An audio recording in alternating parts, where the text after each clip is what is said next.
Welcome to the Content Ideas Board.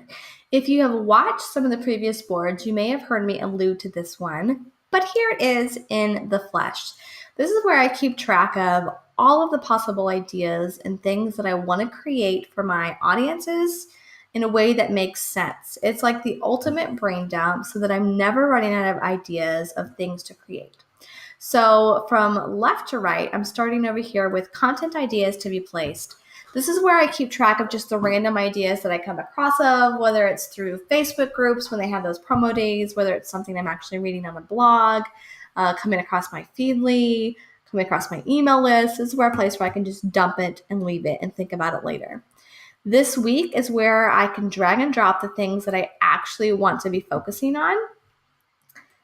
And then the rest of my columns, as I will drag across here and show you, I have a ton of different categories. These are all the different things that I can write on. These are the topics that are important to my audience.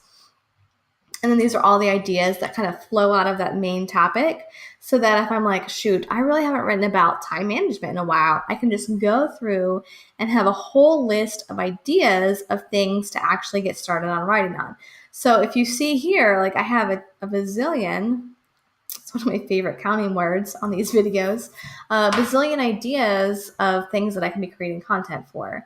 So if you look at all the different boards and categories I have hundreds of ideas, literally, of things that I could be creating content for. That one is in alignment with who I am and what I'm doing in my business, and also makes sense for my audience. It takes the pressure off of me to be coming up with new ideas. So it's really helpful whether you have a blog, whether you have a podcast. If you have neither and you're just promoting yourself on social channels, this is a great way for you to get ideas for posts to write, for long form posts to write, for Facebook Lives to do, any of those things. Here's a great resource for you. Now, the other thing that's really helpful in figuring out what your content ideas are is to actually use labels.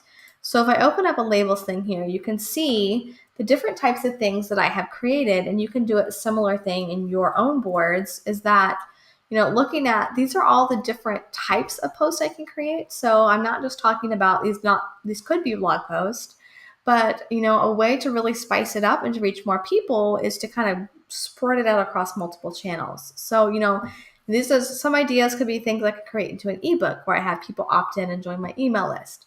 Other ones are probably more suited to like a video, something I can create, something I can talk about.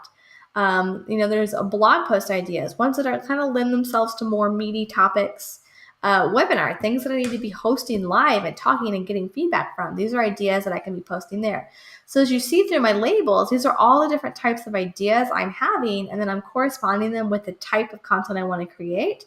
So I'm cross-referencing. So I could have multiple, I could have this one self-care tips, I could have it be an ebook, but then I could turn that into a video and then also have that be a content upgrade on a blog post. So it's really important for you to start thinking, bigger than just one channel or one medium that you're comfortable with, because you want to be able to reuse that content over and over and over and get a whole lot more out of it if you do it that way.